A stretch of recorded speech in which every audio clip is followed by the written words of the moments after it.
नमस्कार बंधुगण। ब्रह्म मुहूर्त कहले भर 3टा ରୁ 5ଟା ମଧ୍ୟର ଯେଉଁ ସମୟକୁ ଆମେ ବ୍ରହ୍ମ ମୁହୂର୍ତ୍ତ କହିଥାଉ। ଏହି ସମୟରେ ସମସ୍ତ ଦେବଦେବୀ ଏହି ଧରାପୃଷ୍ଠକୁ ଆଗମନ କରିଥାନ୍ତି। ଏହି ବ୍ରହ୍ମ ମୁହୂର୍ତ୍ତରେ ଆପଣମାନେ ଯାହା ବି ଚାହିଁବେ ତାହା କରିପାରିବେ, କାରଣ ଏହି ସମୟରେ ଏକ ଅଦ୍ଭୁତ ଶକ୍ତିର ସଞ୍ଚାର ହୋଇଥାଏ ସବୁ ଜାଗାରେ। ଯଦି ଆପଣମାନେ ଏହି ବ୍ରହ୍ମ ମୁହୂର୍ତ୍ତରେ 7 ଦିନ 7ଟି କଥା ଲଗାତାର କହିବେ, ତେବେ ଆପଣମାନଙ୍କ ସହ ମଧ୍ୟ ଚମତ୍କାର ନିଶ୍ଚୟ ହେବ। ବନ୍ଧୁଗଣ, ଯଦି ଏହି ସମୟରେ ଅର୍ଥାତ୍ ବ୍ରହ୍ମ ମୁହୂର୍ତ୍ତରେ ଆମେ କିଛି ଖରାପ ଚିନ୍ତା କରୁଛୁ, ତେବେ ଆମ ସହିତ ଖରାପ ବି ହେବ। ଯଦି ଆମେ କିଛି ଭଲ କଥା ଚିନ୍ତା କରିବା, ଅନ୍ୟ ପାଇଁ କିଛି ଭଲ କରିବା ପାଇଁ ଚେଷ୍ଟା କରିବା, ତାହେଲେ ଆମ ସହିତ ବି ଭଲ ହିଁ ହେବ। ଆପଣମାନେ ତ ନିଶ୍ଚୟ ଜାଣିଥିବେ, ଆପଣମାନଙ୍କ ମାଇଣ୍ଡରେ ଯଦି କିଛି ନେଗେଟିଭ୍ କଥା ଚାଲିଥିବ, ସେତିକି ବେଳେ ଆମ ସହିତ କ'ଣ ହୋଇଥାଏ ନା ନେଗେଟିଭ୍ ହୋଇଥାଏ। ଏବଂ ଯେତେବେଳେ ଆପଣମାନେ କିଛି ପଜିଟିଭ୍ କଥା ଚିନ୍ତା କରିଥାନ୍ତି, ସେତେବେଳେ ଆପଣଙ୍କ ସହିତ ପଜିଟିଭ୍ ହିଁ ଜିନିଷ ହୋଇଥାଏ। ତେଣୁ ସମସ୍ତେ କହନ୍ତି ଯେ କି ସବୁବେଳେ ପଜିଟିଭ୍ ହେଇ ଚିନ୍ତା କର, ସବୁବେଳେ ପଜିଟିଭ୍ ହେଇ କଥା କହିବା ଦରକାର।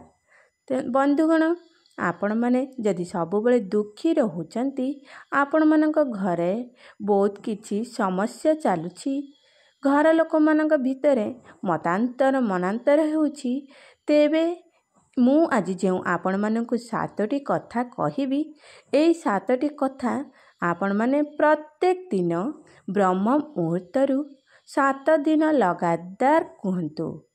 ଏବଂ ଆପଣଙ୍କର ଯାହା ବି ସମସ୍ୟା ଅଛି, ସେ ଧନଗତ ହେଉ, ପାରିବାରିକ ହେଉ ବା କାରବାର ସମ୍ବନ୍ଧିତ ହେଉ, ଯାହା ବି କିଛି ସମସ୍ୟା ଅଛି ତାହା ନିହାତି ସମାଧାନ ହେଇଯିବ। କିନ୍ତୁ ବନ୍ଧୁଗଣ, ପ୍ରତ୍ୟେକ ଦିନ କହିବାର ଅଛି।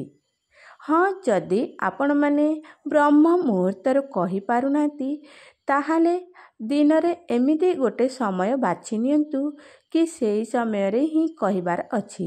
ଯଦି ଆପଣ 6ଟା ବାଛୁଛନ୍ତି, ପ୍ରତ୍ୟେକ ଦିନ 6ଟା ବେଳେ ହିଁ କୁହନ୍ତୁ। ଯଦି 7ଟା ବାଛୁଛନ୍ତି, 7ଟା ବେଳେ ହିଁ କୁହନ୍ତୁ। କିନ୍ତୁ ପ୍ରତ୍ୟେକ ଦିନ କଣ୍ଟିନ୍ୟୁ 7 ଦିନ କହିବାର ଅଛି ଆପଣମାନଙ୍କୁ। ଏହା ସେମିତି ବହୁତ ବଡ଼ କିଛି ଜିନିଷ ନୁହେଁ, କାମ ନୁହେଁ, ଯାହାକି ଆପଣ କରିପାରିବେ ନାହିଁ। ଆପଣ ନିହାତି କରିପାରିବେ। ମୁଁ ଜାଣିଛି ଆପଣମାନେ ଚେଷ୍ଟା କଲେ ନିଶ୍ଚୟ ପାରିବେ। ଯେଉଁମାନେ ଏହି ଭିଡ଼ିଓକୁ ଦେଖୁଛନ୍ତି ବନ୍ଧୁଗଣ, ସେମାନେ ଯଦି ବ୍ରହ୍ମ ମୁହୂର୍ତ୍ତରୁ ଉଠୁଛନ୍ତି, ତେବେ ମୁଁ ଯେଉଁ 7ଟି କଥା ଆପଣମାନଙ୍କୁ କହିବି, ସେହି 7ଟି କଥାକୁ 7 ଦିନ ଆପଣମାନେ କଣ୍ଟିନ୍ୟୁଅସ୍ କୁହନ୍ତୁ। ଯାହାଫଳରେ ଆପଣଙ୍କୁ ଯଦି ଏହି 7 ଦିନ ଭିତରେ ପରିବର୍ତ୍ତନ କିଛି ନ ହେଉଛି, ତେବେ ଆପଣ ଏହି କଥାଟି ପ୍ରତ୍ୟେକ ଦିନ କୁହନ୍ତୁ।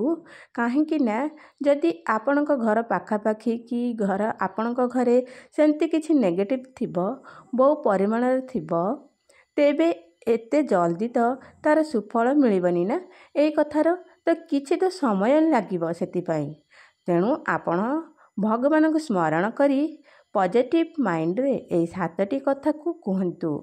ରେଜଲ୍ଟ ନିହାତି ମିଳିବ, ବିଶ୍ୱାସ ରଖନ୍ତୁ। ଚାଲନ୍ତୁ ବନ୍ଧୁଗଣ, ସେହି 7ଟି କଥା କ'ଣ ଜାଣିବା। ବନ୍ଧୁଗଣ, ତା ପୂର୍ବରୁ ଯଦି ଆପଣମାନେ ଭିଡ଼ିଓଟିକୁ ଲାଇକ୍ କରିନାହାନ୍ତି, ଭିଡ଼ିଓଟିକୁ ଲାଇକ୍ କରିଦିଅନ୍ତୁ। ଆପଣମାନେ ଯଦି ମୋ ଚ୍ୟାନେଲଟି ନୂଆ କରି ଆସିଛନ୍ତି, ତେବେ ଚ୍ୟାନେଲଟିକୁ ସବସ୍କ୍ରାଇବ୍ କରିଦିଅନ୍ତୁ। ପାଖରେ ଥିବା ବେଲ୍ ବଟନ୍କୁ ଦବାଇ ଦିଅନ୍ତୁ, ଯାହାଫଳରେ କି ନେକ୍ସଟ ଭିଡ଼ିଓ ଯେତେବେଳେ ମୁଁ ଆପଣମାନଙ୍କୁ ଛାଡ଼ିବି, ଆପଣଙ୍କ ପାଇଁ ଦେବି, ସେତେବେଳେ ଆପଣଙ୍କୁ ନୋଟିଫିକେସନ୍ ମିଳିଯିବ। ଏବଂ କମେଣ୍ଟରେ ଜୟ ମା ଲକ୍ଷ୍ମୀ ନିହାତି ଲେଖିଦେବେ।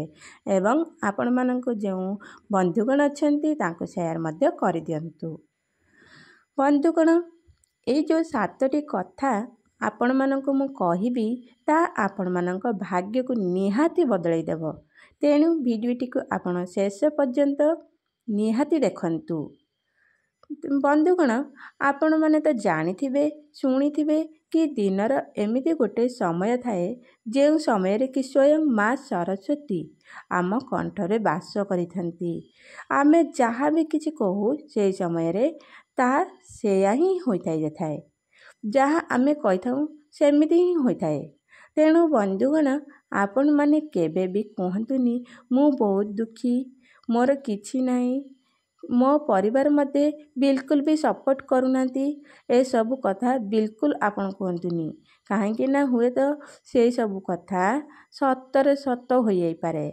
ତେଣୁ ସବୁବେଳେ ଆପଣ ଭଲ ଚିନ୍ତା କରି ଭଲ କଥା କୁହନ୍ତୁ। ଦୁଃଖ ଯାହା ବି ଆପଣଙ୍କ ଜୀବନରେ ଅଛି ଫୋପାଡ଼ି ଦିଅନ୍ତୁ।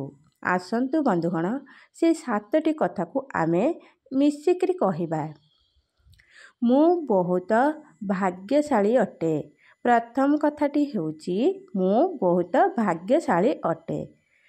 ଆଉ ଦ୍ୱିତୀୟ କଥାଟି ହେଉଛି ବନ୍ଧୁଗଣ, ମୋ ସାଙ୍ଗରେ ସବୁକିଛି ଭଲ ହିଁ ହେଉଛି। ମୋ ସାଙ୍ଗରେ ସବୁକିଛି ଭଲ ହିଁ ହେଉଛି। ଏହା ହେଉଛି ଦ୍ୱିତୀୟ କଥାଟି। ପରମାତ୍ମା ମୋତେ ଏହି ସୃଷ୍ଟିରେ ସବୁଠାରୁ ଶ୍ରେଷ୍ଠ ରଚନା କରି ପଠାଇଛନ୍ତି। ତୃତୀୟ କଥାଟି, ପରମାତ୍ମା ମୋତେ ଏହି ସୃଷ୍ଟିରେ ସବୁଠାରୁ ଶ୍ରେଷ୍ଠ ରଚନା କରି ପଠାଇଛନ୍ତି। ଏହା ହେଉଛି ତୃତୀୟ କଥାଟି। ଆସନ୍ତୁ ବନ୍ଧୁଗଣ, ଚତୁର୍ଥ କଥାଟି ଜାଣିବା। ଚାରିଦିଗରୁ ଚାରିଆଡ଼ୁ ବହୁତ ସାରା ଧନ ସମ୍ପଦ ଆକର୍ଷିତ ହୋଇ ମୋ ପାଖକୁ ଆସୁଅଛି। ଚାରିଦିଗରୁ ଚାରିଆଡ଼ୁ ବହୁତ ସାରା ଧନ ସମ୍ପଦ ଆକର୍ଷିତ ହୋଇ ମୋ ଆଡ଼କୁ ଆସୁଅଛି। ବନ୍ଧୁଗଣ, ଏହା ହେଉଛି ଚତୁର୍ଥ କଥାଟି। ଯଦି ଆପଣମାନେ ଗୋଟେ କାଗଜ କଲମରେ ଲେଖି ରଖିବେ ତେବେ ଆହୁରି ଭଲ ହେବ। କାହିଁକିନା ପ୍ରତ୍ୟେକ ଦିନ ଆପଣଙ୍କୁ କହିବାର ଅଛି। ତେଣୁକି ଆପଣମାନେ କାଗଜ କଲମରେ ଲେଖି ରଖନ୍ତୁ। ପଞ୍ଚମ କଥାଟି ହେଉଛି ମୋର ସ୍ୱାସ୍ଥ୍ୟ ବହୁତ ଉତ୍ତମ ଅଟେ। ମୋର ସ୍ୱାସ୍ଥ୍ୟ, ମୁଁ ସ୍ୱାସ୍ଥ୍ୟବାନ ଅଟେ। ମୋର ସ୍ୱାସ୍ଥ୍ୟରେ କୌଣସି ପ୍ରକାର ତ୍ରୁଟି ନାହିଁ। ମୋର ସ୍ୱାସ୍ଥ୍ୟର ଉତ୍ତମ ଅଟେ। ହେ ପ୍ରଭୁ, ମୁଁ ନିରୋଗୀ ଅଟେ। ମୋତେ ଏମିତି ହିଁ ସଦାସର୍ବଦା ରଖିଥାନ୍ତୁ। ଏହା ହେଉଛି ବନ୍ଧୁଗଣ ପଞ୍ଚମ କଥା। ଆଉ ଥରେ ମୁଁ କହିଦେଉଛି, ମୋର ସ୍ୱାସ୍ଥ୍ୟରେ ବହୁତ ଉତ୍ତମ ଅଟେ। ମୁଁ ସ୍ୱାସ୍ଥ୍ୟବାନ ଅଟେ। ମୋର ସ୍ୱାସ୍ଥ୍ୟରେ କୌଣସି ପ୍ରକାରର ତ୍ରୁଟି ନାହିଁ। ମୋର ସ୍ୱାସ୍ଥ୍ୟ ଉତ୍ତମ ଅଟେ। ହେ ପ୍ରଭୁ, ମୁଁ ନିରୋଗୀ ଅଟେ। ମୋତେ ଏମିତି ହିଁ ସଦାସର୍ବଦା ରଖିଥାନ୍ତୁ। ଷଷ୍ଠ କଥାଟି ହେଉଛି ଚାରିଆଡ଼ୁ ମୋତେ ସବୁ ପ୍ରକାରର ସାହାଯ୍ୟ ମିଳୁଛି। ପରମାତ୍ମା ମୋତେ ଚାରିଆଡ଼ୁ ବହୁତ କିଛି ସାହାଯ୍ୟ ସହଯୋଗ କରୁଛନ୍ତି। ଶେଷ କଥାଟି ବନ୍ଧୁଗଣ, ମୋ ପରିବାରର ଲୋକମାନେ ମୋତେ ବହୁତ ଭଲ ପାଉଛନ୍ତି। ମୋ ପରିବାରର ଲୋକମାନେ ମୋତେ ବହୁତ ଭଲ ପାଉଛନ୍ତି। ଚାରିଆଡ଼ୁ ମୋତେ ବହୁତ ପ୍ରଶଂସା, ଭଲ ପାଇବା ମିଳୁଛି। ବନ୍ଧୁଗଣ, ଆପଣମାନଙ୍କର ଯେତେ ବି ଦୁଃଖ କଷ୍ଟ ଥାଉ ନା କାହିଁକି, ଆପଣମାନେ ଏଇ ଯେଉଁ କଥାଟି ଆପଣମାନଙ୍କୁ କହିଲି କି ମୁଁ ବହୁତ ଭାଗ୍ୟଶାଳୀ ଅଟେ, ମୁଁ ସ୍ୱାସ୍ଥ୍ୟବାନ ଅଟେ, ମୋତେ ପରମାତ୍ମା ସବୁଆଡ଼ୁ ସାହାଯ୍ୟ କରୁଛନ୍ତି, ମୁଁ ସବୁଠାରୁ ଧନୀ ଅଟେ, ମୋ ଆଡ଼ୁ ସବୁଆଡ଼ୁ ପଇସା ଆସୁଅଛି। ଏହିସବୁ କଥା ପଜିଟିଭିଟି ନିଜ ଭିତରେ ରଖନ୍ତୁ। ଏହିସବୁ କଥା ନିଜ ମାଇଣ୍ଡରେ ରଖନ୍ତୁ। ପଜିଟିଭ ରୁହନ୍ତୁ। ଯଦି ଆପଣମାନେ କହିବେ ମୁଁ ଦୁଃଖୀ ଅଟେ, ମୁଁ ଗରିବ ଅଟେ, ମୋ ପାଖରେ କିଛି ନାହିଁ, ମୋ ପରିବାର ଲୋକ ମୋତେ ବିଲକୁଲ ବି ଭଲ ପାଉନାହାନ୍ତି, ଏସବୁ କଥା ଯଦି ଆପଣମାନେ ଚିନ୍ତା କରିବେ, ନେଗେଟିଭ ଭାବନା ରଖିବେ, ତେବେ କେମିତି ହେବ? ଆପଣମାନଙ୍କ ଜୀବନରେ ପରିବର୍ତ୍ତନ ଆସିବ କିପରି? ତେଣୁକି ଏସବୁ କଥାକୁ ଆପଣମାନେ ଆପଣଙ୍କ ମାଇଣ୍ଡରୁ ହଟେଇ ଦିଅନ୍ତୁ। ବିଶେଷ ରୂପରେ ବାପା ମା ମାନେ ହେଉଛନ୍ତି ନିଜ ଛୁଆମାନଙ୍କ ସାମ୍ନାରେ କେବେ ବି ନେଗେଟିଭ୍ କୁହନ୍ତୁ ନାହିଁ। କାରଣ ତାଙ୍କୁ ସବୁବେଳେ ଭଲ କଥା ଶିଖାନ୍ତୁ। ତାଙ୍କୁ ସବୁବେଳେ ଆପଣମାନେ ଯେମିତି ଗଢ଼ିବେ ଚାହିଁବେ ସେମିତି ପିଲାମାନେ ସୃଷ୍ଟି ବୁଦ୍ଧିମାନ ସେମିତି ହିଁ ହୋଇଥାନ୍ତି। ଗୀତା ପଢ଼ନ୍ତୁ, ମୋଟିଭେସନାଲ୍ କୁହନ୍ତୁ, ଶୁଣନ୍ତୁ, କିଛି ଶ୍ଲୋକ ପଢ଼ନ୍ତୁ, ବୁଝନ୍ତୁ ବା ନ ବୁଝନ୍ତୁ ପଢ଼ନ୍ତୁ, ମନ୍ତ୍ର ପଢ଼ନ୍ତୁ, ଆପଣମାନେ ପଢ଼ନ୍ତୁ। କେବଳ ପିଲାମାନେ ଶୁଣନ୍ତୁ। ଶୁଣି ଧୀରେ ଧୀରେ ସେମାନେ ବି କହିବା ପାଇଁ ଲାଗିବେ, କାମରେ କରିବା ପାଇଁ ଲାଗିବେ। ହଁ ଆଜ୍ଞା, ଆପଣମାନେ ବିଶ୍ୱାସ କରନ୍ତୁ, ଆପଣମାନଙ୍କ ଜୀବନରେ ବହୁତ କିଛି ପରିବର୍ତ୍ତନ ଦେଖାଦେବ। ଆପଣମାନେ କେବେ ବି ଆପଣମାନଙ୍କ ଛୁଆଙ୍କୁ ଗାଳି ଦିଅନ୍ତୁନି, ମାରନ୍ତୁନି କିମ୍ବା ସେମାନଙ୍କୁ ଆପଣମାନେ ସାଙ୍ଗ ହୋଇ ବୁଝାନ୍ତୁ। ତାଙ୍କ ଲେବଲକୁ ଯାଇକି ବୁଝାନ୍ତୁ। ତାଙ୍କର କ'ଣ ସୁବିଧା କ'ଣ ଅସୁବିଧା ଅଛି ତାହା ଆପଣମାନେ ତାଙ୍କ ଲେବଲକୁ ଯାଇ ଯେତେବେଳେ ଶୁଣିବେ ସେତେବେଳେ ଗୋଟିଏ ବାପା ମା ହେବା ଅପେକ୍ଷା ତାଙ୍କ ସାଙ୍ଗ ହେଇ ବୁଝାନ୍ତୁ। ଆଜିକାଲିର ଦେଖିଥିବେ ଛୋଟ ଛୁଆମାନେ ଯେଉଁମାନେ କି LKG UKGରେ ପଢ଼ୁଛନ୍ତି ସେମାନେ ବହୁତ କିଛି ଜାଣୁଛନ୍ତି। କିନ୍ତୁ ଆମେ ଯେତେବେଳେ ତାଙ୍କ ଏଜ୍ରେ ଥିଲୁ ଆମେ ନିଜ ନାଁ ଇଂଲିଶରେ ମଧ୍ୟ କହିପାରୁନଥିଲୁ। ସେମାନେ ତ ଆମ ତୁଳନାରେ ବହୁତ ଆଗରେ ଅଛନ୍ତି। ତେଣୁ ସେମାନଙ୍କୁ ସବୁବେଳେ ପଜିଟିଭ୍ ମୋଟିଭେସନ୍ ନିହାତି ଦିଅନ୍ତୁ।